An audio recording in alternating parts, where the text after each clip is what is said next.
Si hay algo que obstaculiza el crecimiento de un creyente, su servicio en la expansión del reino de Dios, es el desaliento. Cuando estamos desalentados, las metas nos parecen inalcanzables, pensamos que ni siquiera vale la pena intentarlo.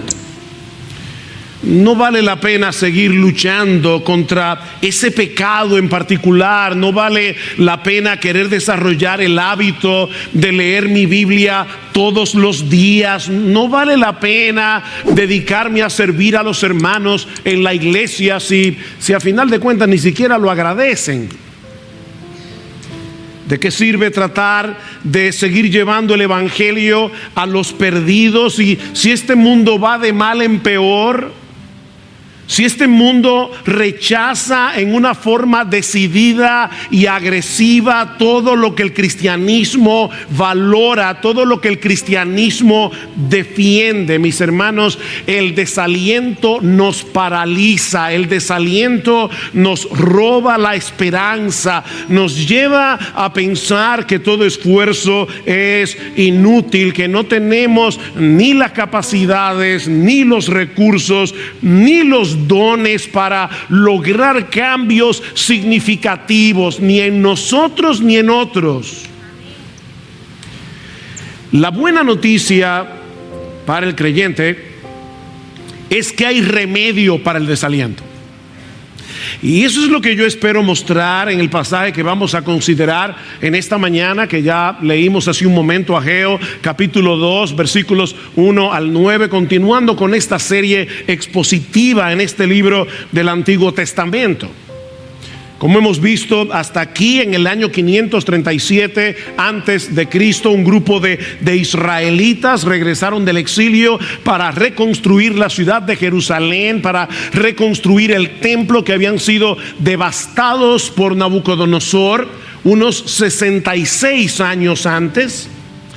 Y tan pronto llegaron a Judea, comenzaron a trabajar con mucho ánimo, pero por diversas razones al año siguiente abandonaron el proyecto, se enredaron cada vez más en sus propios asuntos y el templo permaneció en ruinas por unos 16 años.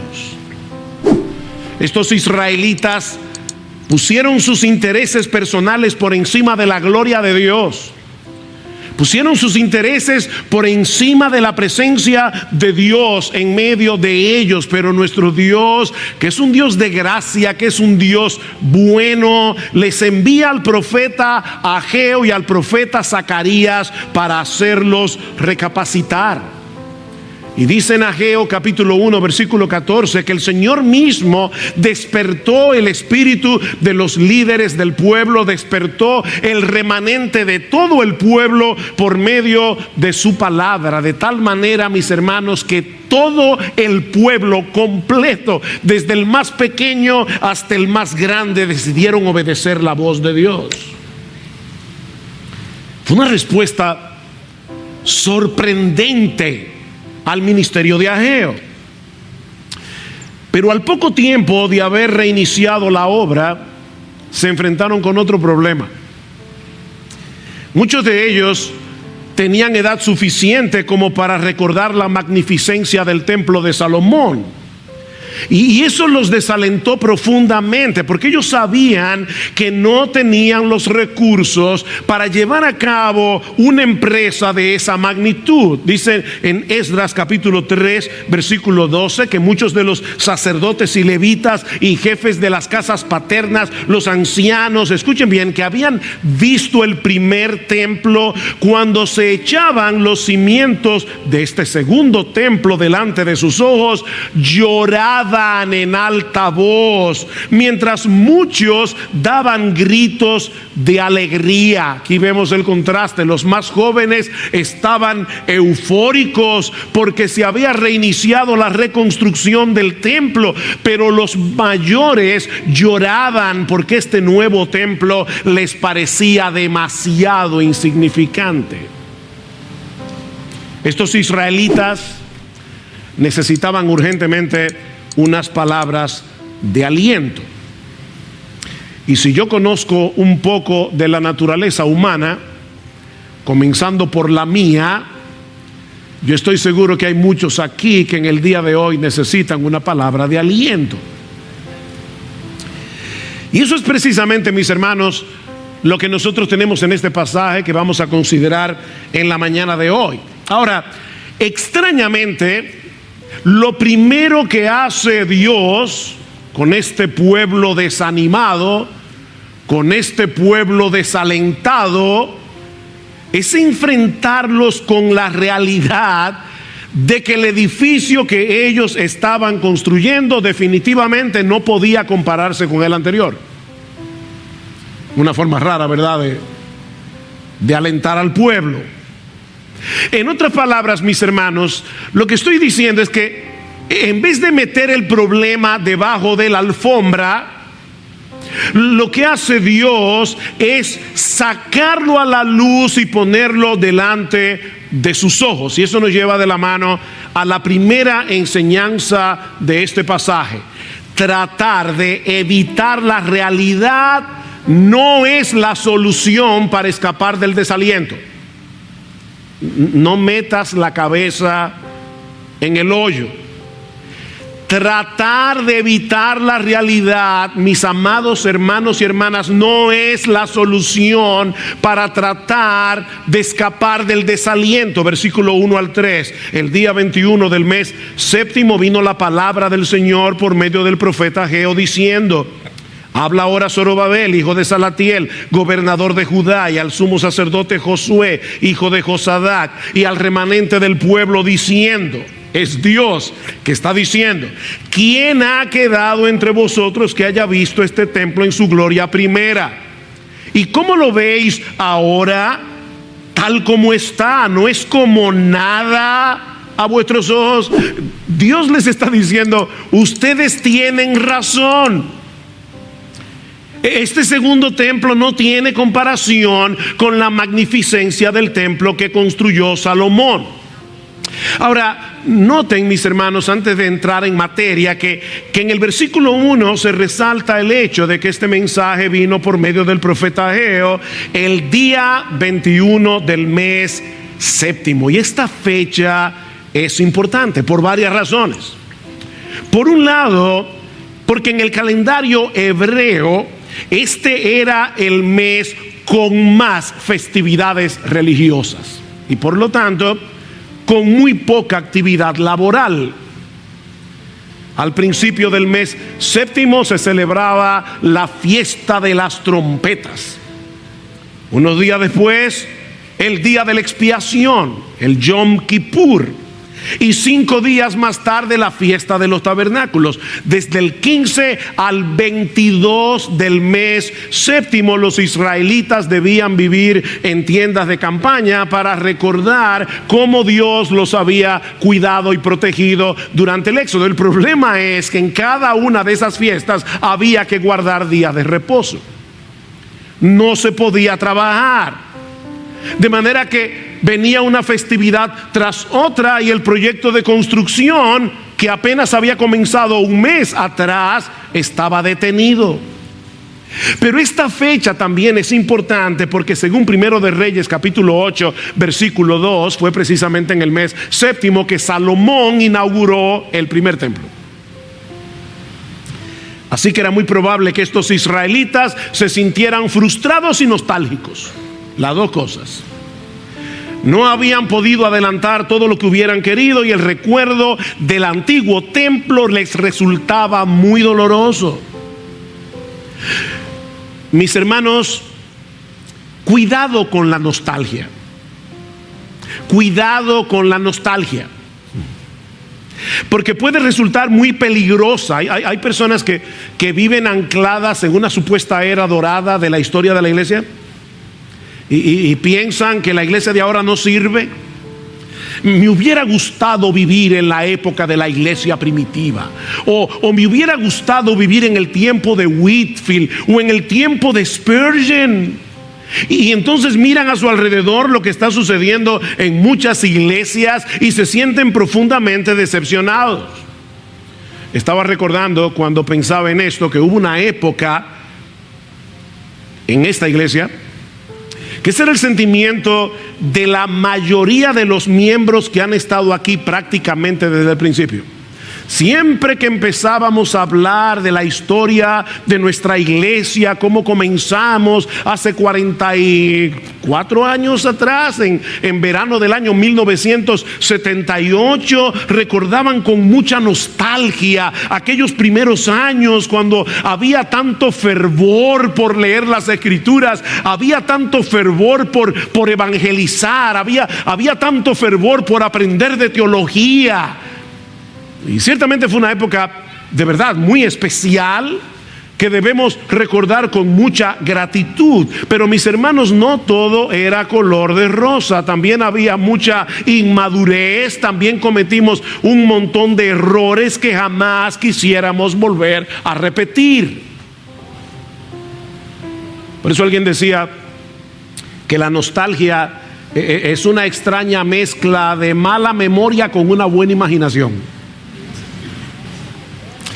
Nosotros distorsionamos nuestros recuerdos del pasado.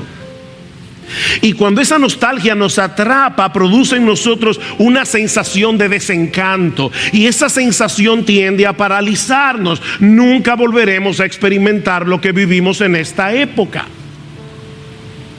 Estos israelitas se habían dejado atrapar por la nostalgia de un pasado muy glorioso y estaban profundamente desanimados. Estamos perdiendo el tiempo. Nunca podremos equiparar este templo con el primero.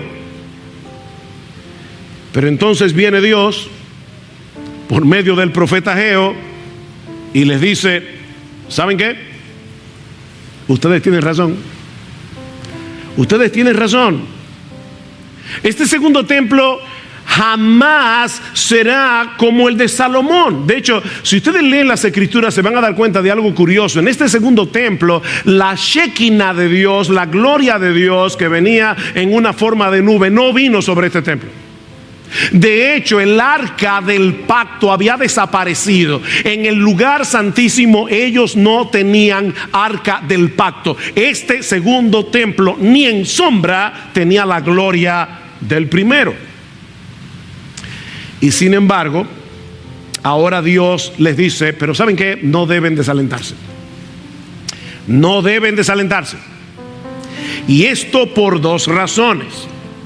En primer lugar, porque el avance de la obra de Dios no depende de nuestros recursos y capacidades. El avance de la obra de Dios depende de su presencia en medio nuestro.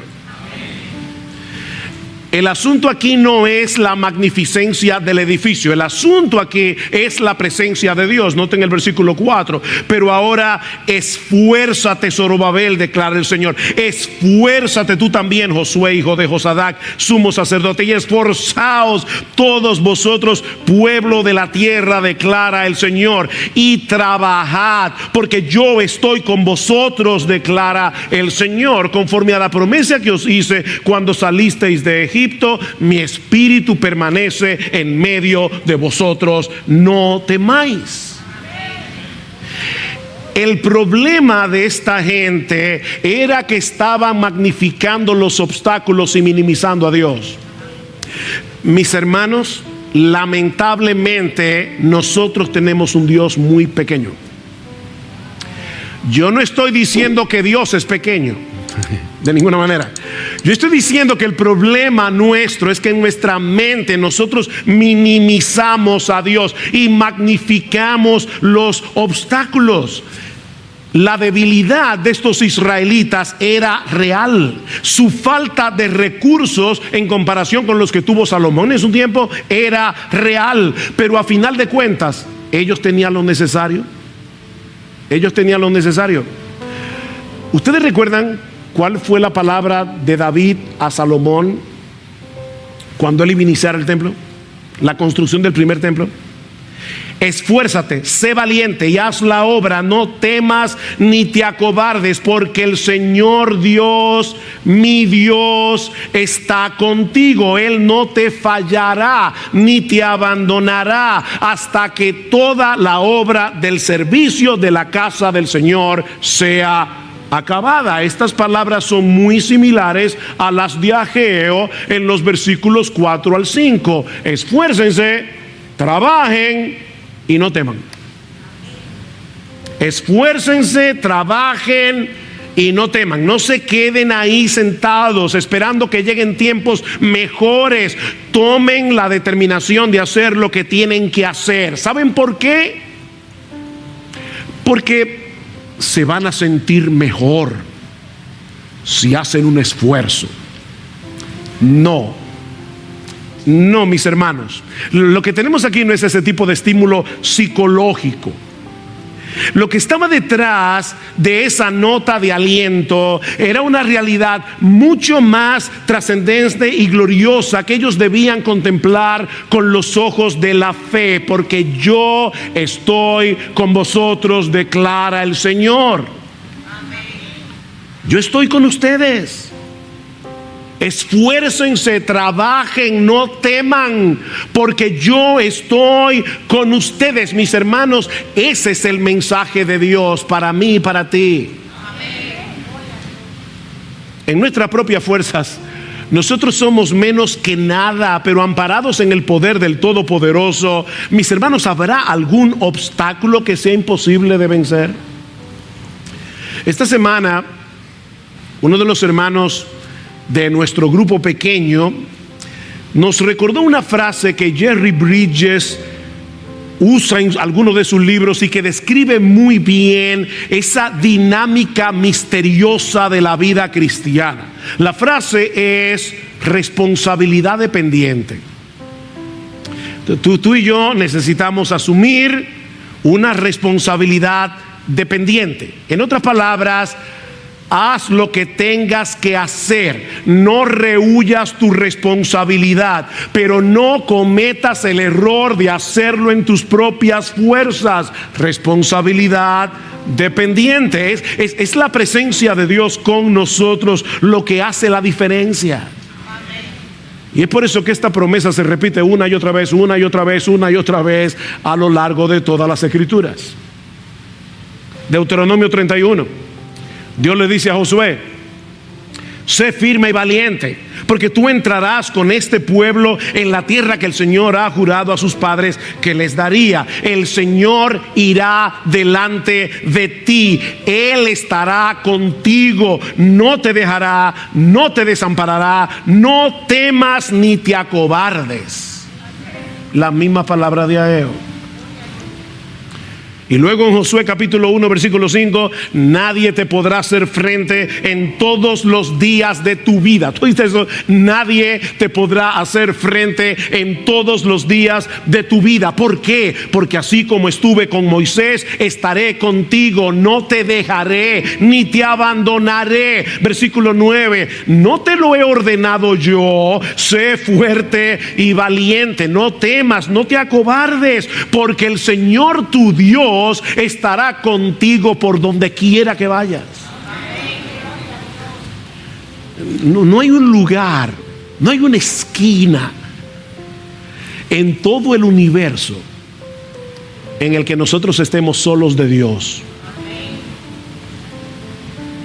Y así, créame, yo pudiera seguir citando un texto tras otro. Uno de los problemas que tuve esta semana fue saber qué texto coger, qué texto dejar. Esfuérzate, trabaja y no temas, porque yo estoy contigo. Versículo 5, conforme a la promesa que os hice cuando salisteis de Egipto, mi espíritu permanece en medio de vosotros. No temáis. No temáis. En vez de fijar sus ojos en las glorias pasadas del templo de Salomón y llenarse de una nostalgia paralizante, recuerden, le dice Dios, el pacto que yo hice con ustedes. Cuando los saqué de la tierra de Egipto, yo les hice una promesa: que yo sería vuestro Dios, que ustedes serían mi pueblo, que mi espíritu estaría en medio vuestro, declara el Señor. El mismo espíritu que le dio orden al caos en la creación. Mi espíritu estará con ustedes. O como lo dice más adelante a través del profeta Zacarías. No es con ejércitos, es un texto muy conocido, no es con ejército, no es con fuerza, sino con mi espíritu, ha dicho Jehová de los ejércitos.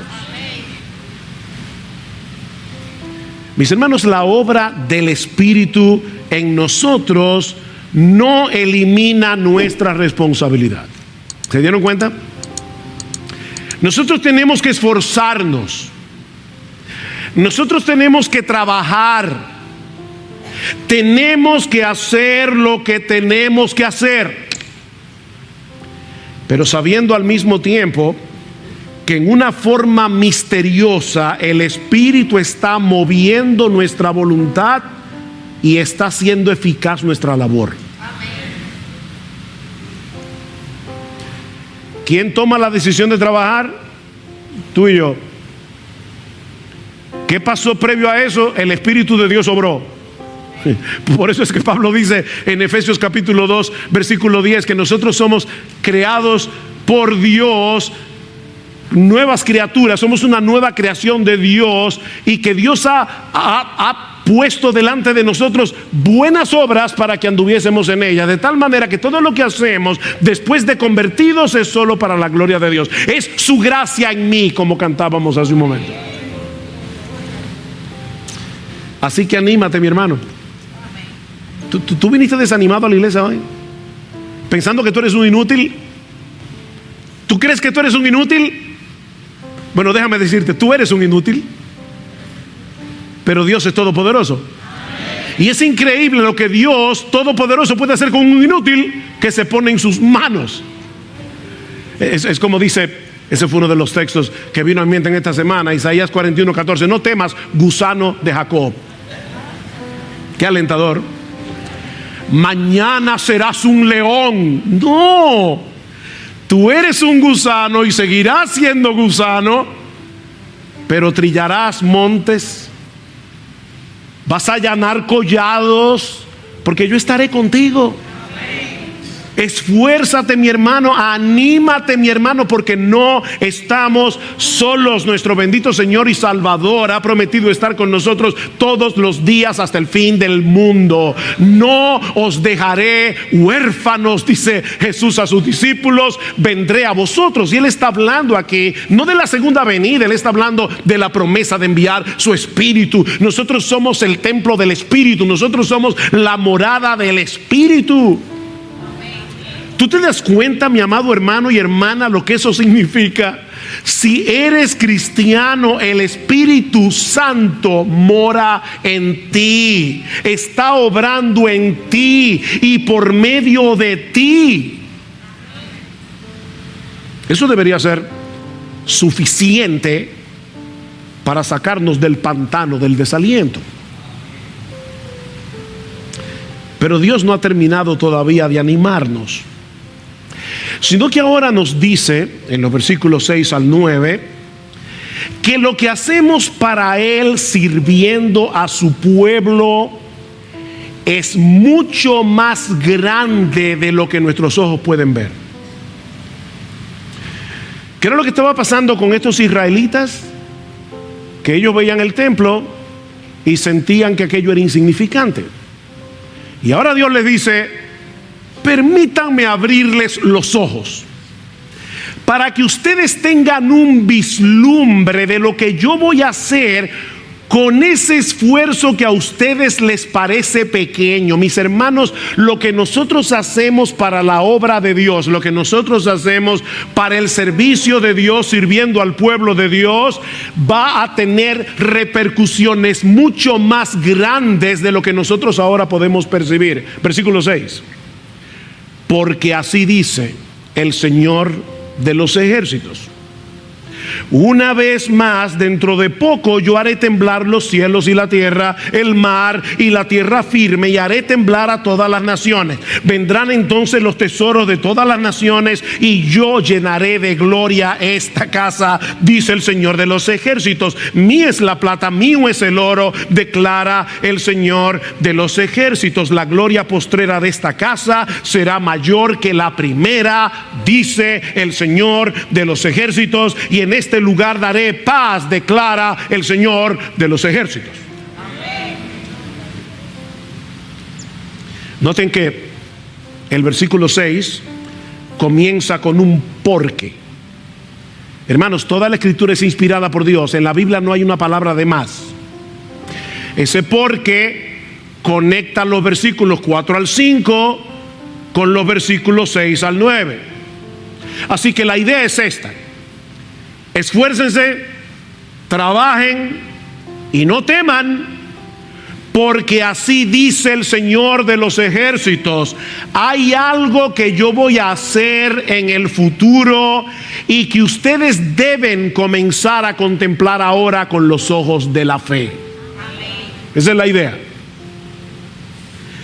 Estos israelitas se sentían desanimados cuando veían el edificio que ellos estaban construyendo. Como acabo de decir, les parecía insignificante, pero ahora Dios quiere que ellos levanten sus ojos por encima del horizonte. Mis hermanos, es tan necesario que por medio de la fe nosotros miremos más allá, nosotros veamos por encima del horizonte, nosotros veamos más allá de los poderes políticos, nosotros veamos más allá del descalabro de nuestra cultura, nosotros miremos más allá de los poderosos que están tratando de implantar una agenda anticristiana en todo el mundo occidental. Tú y yo necesitamos urgentemente mirar más allá y ver lo que Dios está preparando para el futuro. Yo voy a hacer temblar los cielos y la tierra, el mar y la tierra firme y todas las naciones, dice Dios. Yo traeré los tesoros de las naciones hacia esta casa y la llenaré de gloria, de tal manera que su gloria postrera va a ser mayor que la primera. En otras palabras, lo mejor está por venir. Lo mejor está por venir. Alguien ha parafraseado este pasaje de esta manera: anímate, trabaja y no temas, porque todo lo que estás construyendo es más grande de lo que tus ojos ven. Todo lo que ves es un templo insignificante, como nosotros muchas veces miramos a la iglesia y eso es lo que vemos, un templo insignificante. Pero Dios promete tomar tu trabajo, llenarlo con su gloria y hacer que tus esfuerzos sean 1,000,000 de veces más de lo que jamás imaginaste.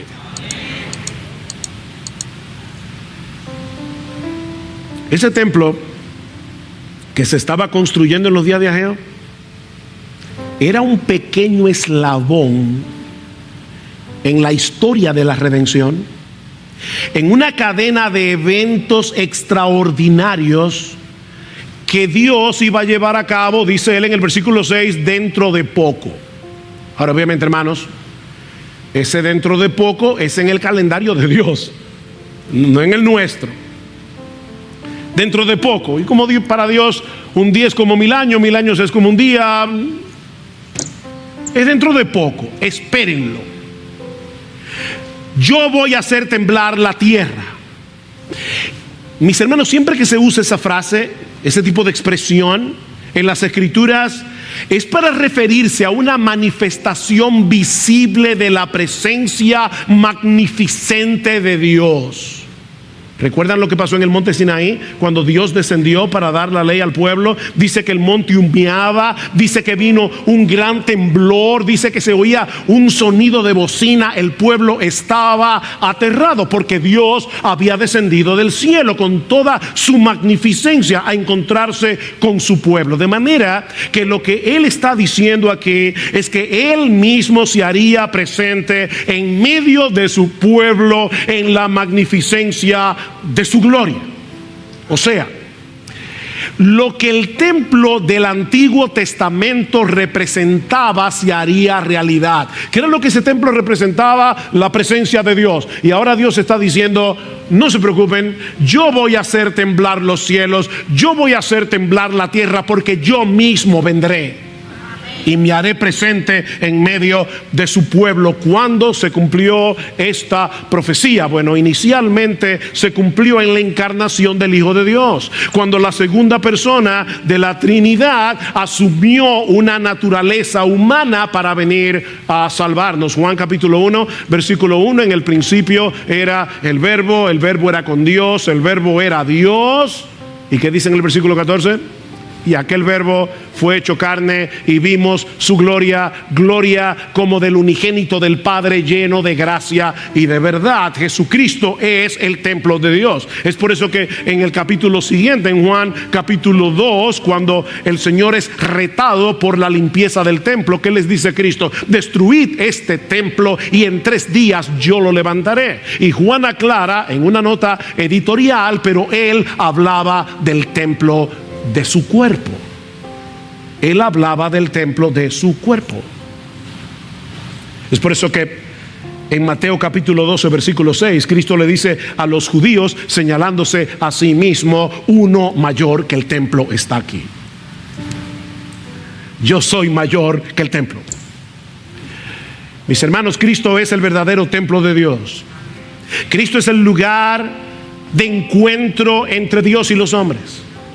Es por eso que dice en el versículo 9 que en ese lugar Dios dará paz. Cristo es nuestra paz, dice Pablo en Efesios capítulo 2. Él es nuestra paz. Cristo nos reconcilió con Dios por medio de su muerte en la cruz. Cristo reconcilia a pecadores entre sí en la sociedad de la iglesia. Cristo nos concede la bendición de poder experimentar la paz de Dios que sobrepasa todo entendimiento. Él es nuestra paz. Mi paz os dejo, mi paz os doy. Es en ese lugar llamado Jesucristo donde el hombre puede experimentar verdadera paz. Y Él está atrayendo hacia sí a todos los elegidos del Padre y formando con ellos un gran templo espiritual en el que manifiesta su gloria, como dice Pablo en Efesios capítulo 3 versículo 21. A Él sea gloria en la iglesia, en Cristo Jesús, por todas las edades. Es en ese contexto que los tesoros de las naciones serán traídos y consagrados a Dios. Yo estoy consciente de que la Reina Valera del 60 dice: y vendrá el deseado de las naciones. Pero ahí hay un problema. El verbo está en plural. Lo que dice es vendrán. Vendrán los tesoros, vendrán lo deseado de las naciones. Nuestro Dios es soberano. Cristo prometió que Él habría de edificar a su iglesia y que las puertas del Hades no iban a prevalecer contra ella. Nada ni nadie va a impedir que aún los reyes de la tierra vengan y se postren, como dice en Isaías, delante del Mesías. Y al final en Apocalipsis dice que los reyes de la tierra traerán sus glorias al Mesías. Lo que estos israelitas de los días de Ageo estaban edificando representaba algo muchísimo más glorioso de lo que sus ojos podían ver. Mis hermanos, ese templo físico representaba al Dios encarnado, a nuestro bendito Señor y Salvador Jesucristo, que en unión con su pueblo, la iglesia, es el verdadero templo del nuevo pacto, formado de piedras vivas de todo tribu, pueblo, lengua y nación, y que ya no se encuentra limitado a la ciudad de Jerusalén, sino disperso en el mundo entero. Ahora déjame ayudarte a ver las implicaciones de todo esto para nosotros hoy.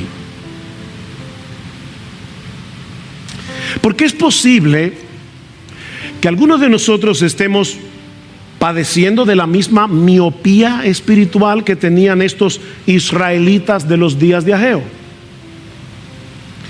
Cuando ellos veían lo que estaban construyendo, les parecía insignificante. Ahora yo te pregunto, ¿y qué de nosotros hoy? Mis hermanos, ¿estamos nosotros conscientes de lo que implica trabajar para la edificación del templo de Cristo? Y no olviden que aquí no estamos hablando de este edificio de varilla y de cemento. Estamos hablando del verdadero templo.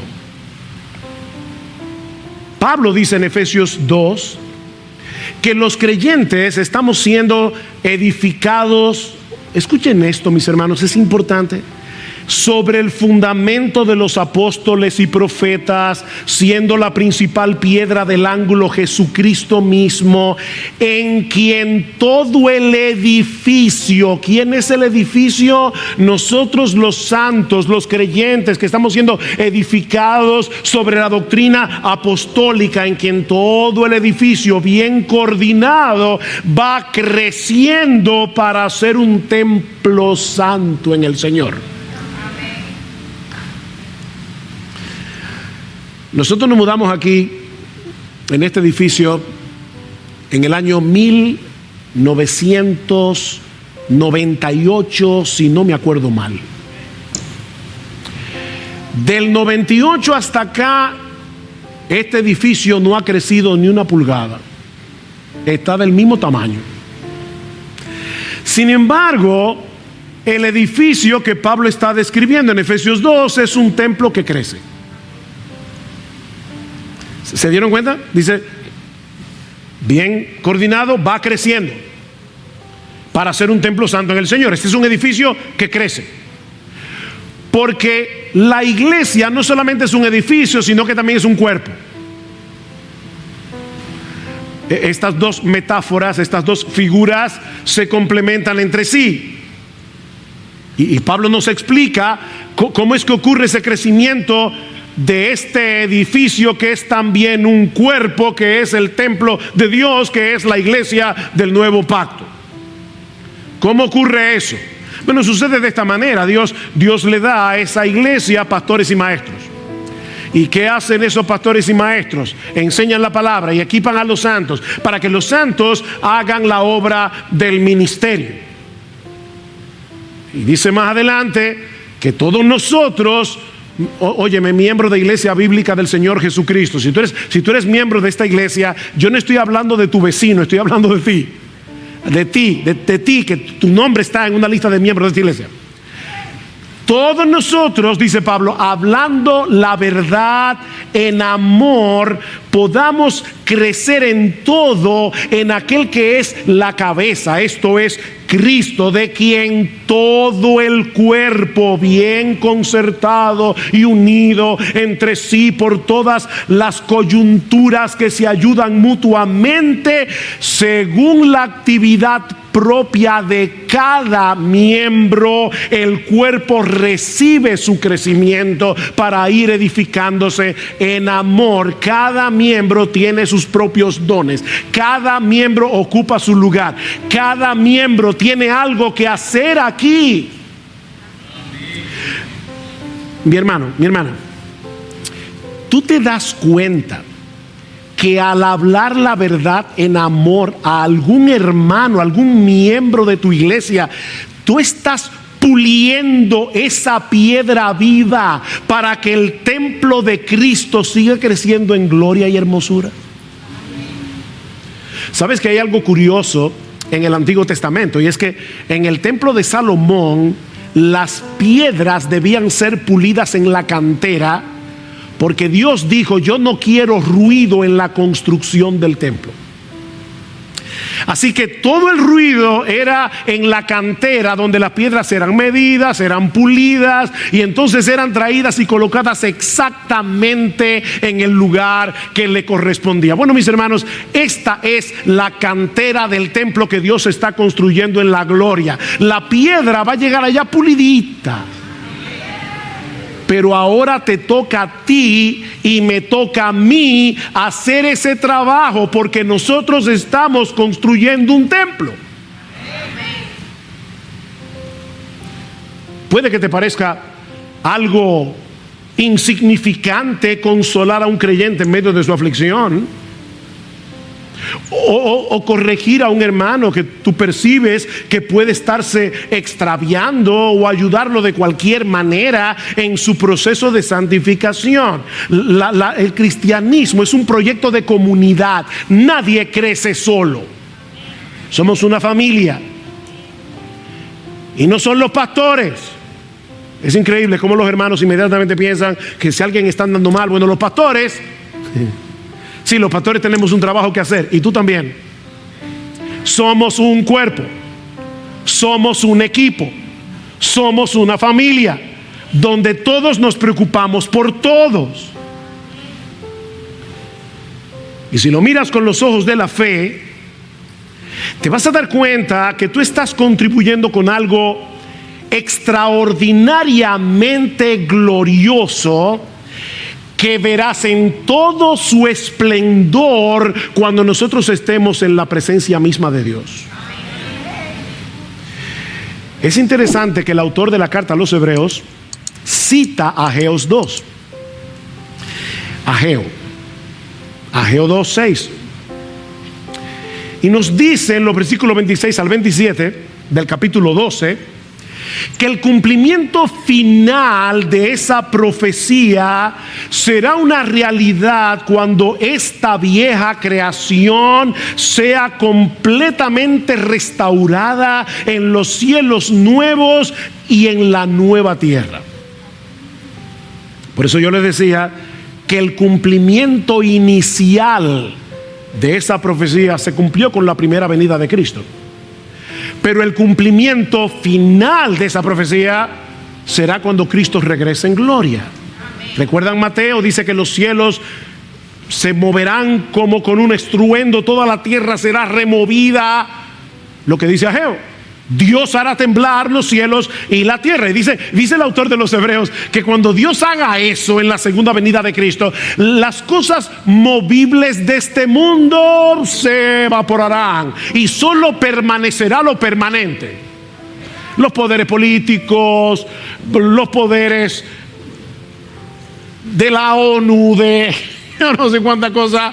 Eso es movible, eso se va. Pero Cristo permanece, el Evangelio permanece, la iglesia permanece. Lo inamovible se va, queda lo permanente. Y por eso dice el autor de la carta a los Hebreos: nosotros entonces, que vamos a heredar un reino inconmovible, tengamos gratitud y mediante ella sirvamos a Dios. Miren hacia adelante, levanten sus ojos por encima de la línea del horizonte. ¿Y saben lo que va a pasar? Que se van a animar ahora a hacer lo que tienen que hacer. Ese es el punto.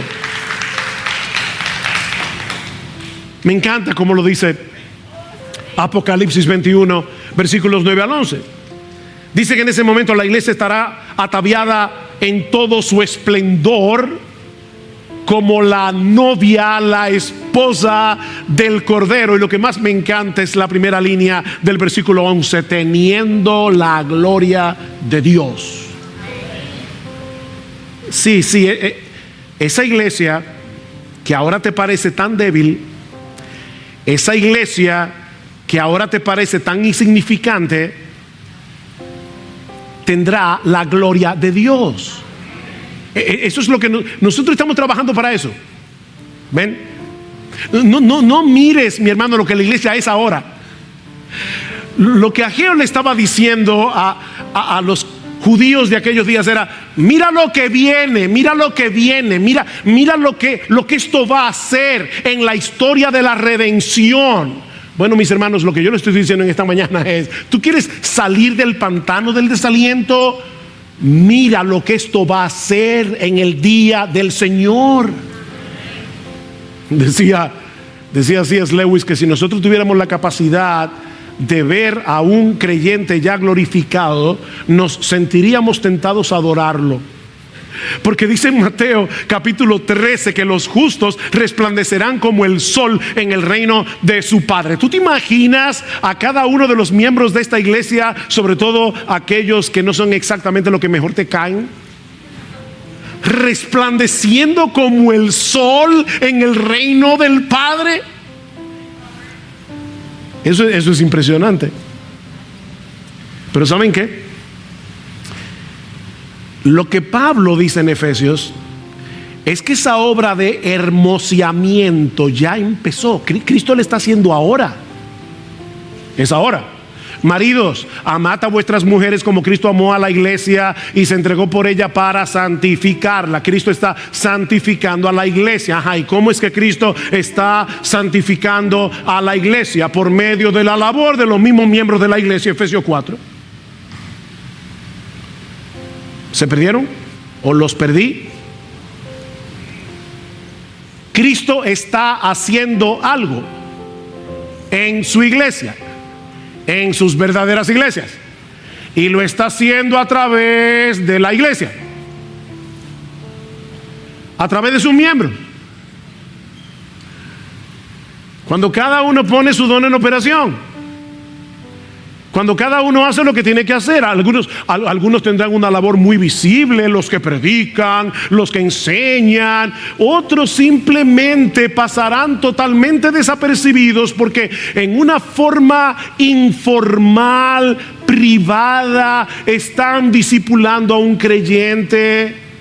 Están llamando por teléfono a un hermano que no están viendo aquí sentado porque les preocupa que se esté descarriando.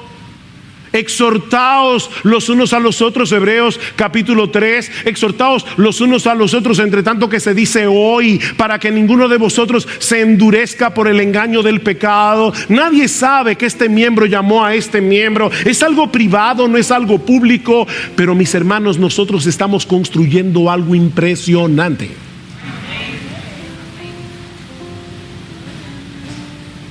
¿Te das cuenta de lo sorprendente que es todo esto? Mis hermanos, lo que estoy diciendo es que nuestro Señor Jesucristo está edificando a su iglesia a través de miles de pequeños esfuerzos. Nada dramático. Miles de pequeños esfuerzos llevados a cabo por personas débiles como tú y como yo. ¿No te anima eso?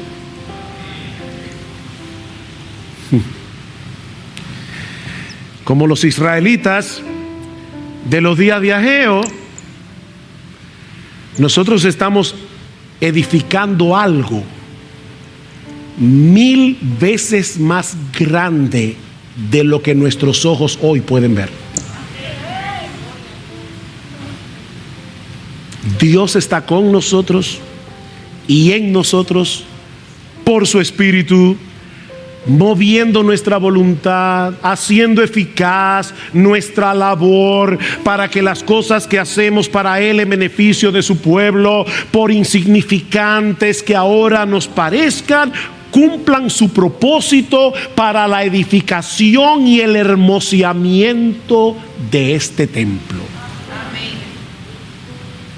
Miren, solo en el cielo nosotros vamos a saber cómo Dios usó una palabra tuya en un momento dado para darle una pulidita a una de estas piedras vivas. Es más, puede ser que a ti ya se te olvidó. Lo bueno es que Dios no olvida. Dice que Él tiene un libro de memoria. Dios tiene un libro allá arriba. Miren, mis hermanos, hasta un vaso de agua dice que Dios lo va a recompensar.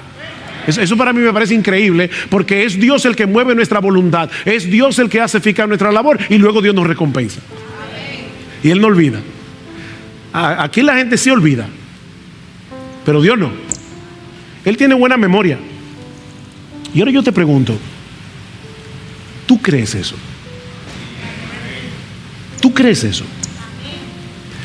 ¿Tú crees que Cristo puede edificar y hermosear esta iglesia bíblica del Señor Jesucristo a través de ti, a través de ti, a través de ti, a través de tú crees eso?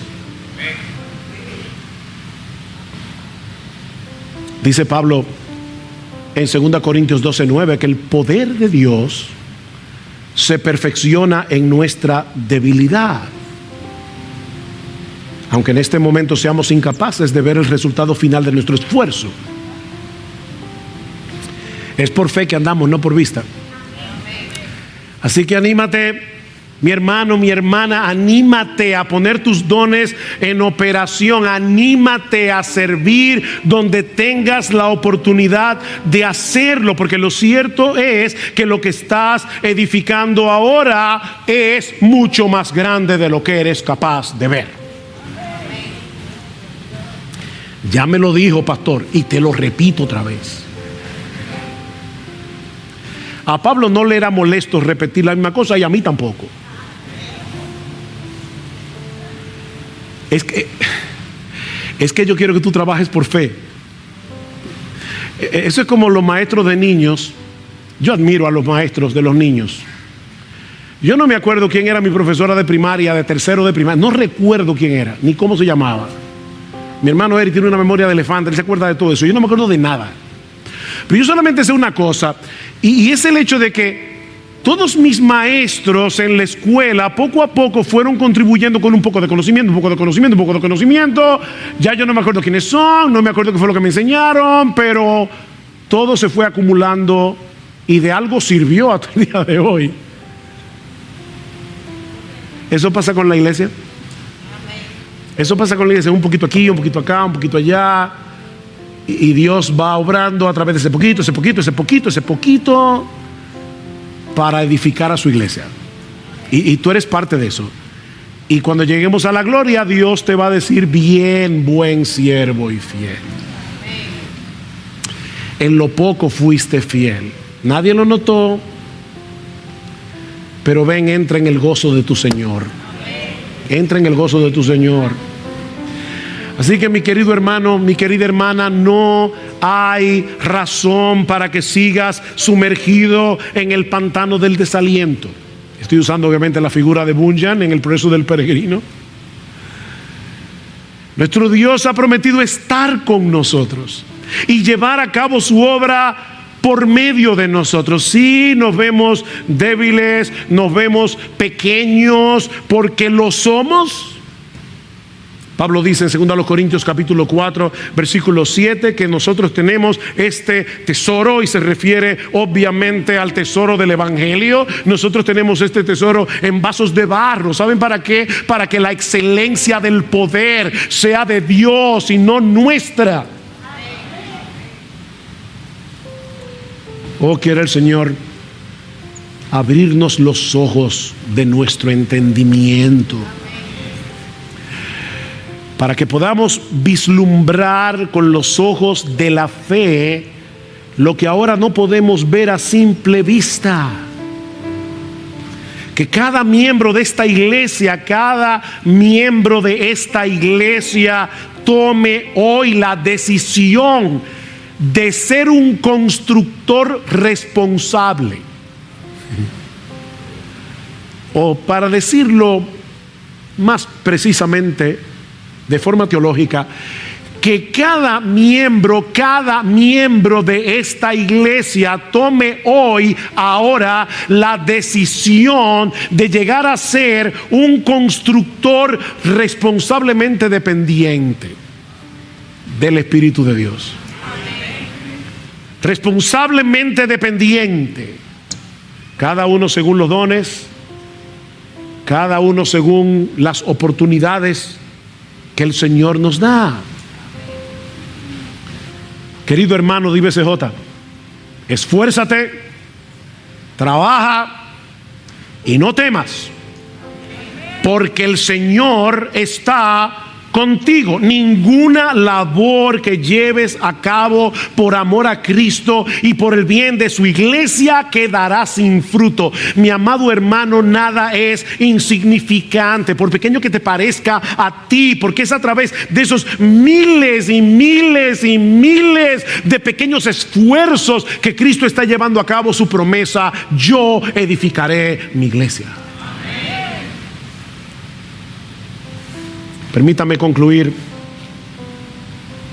con unas palabras de bendición, que es mi anhelo y oración por Iglesia Bíblica del Señor Jesucristo, y que resume extraordinariamente esta exhortación, este ánimo del profeta Ageo. Dice en Hebreos capítulo 13, versículo 20, que el Dios de paz, que resucitó de los muertos a nuestro Señor Jesucristo, el gran pastor de las ovejas por la sangre del pacto eterno, y ahora escuchen, os haga aptos en toda buena obra, para que hagáis su voluntad, haciendo Él en vosotros lo que es agradable delante de Él por Jesucristo, al cual sea la gloria por los siglos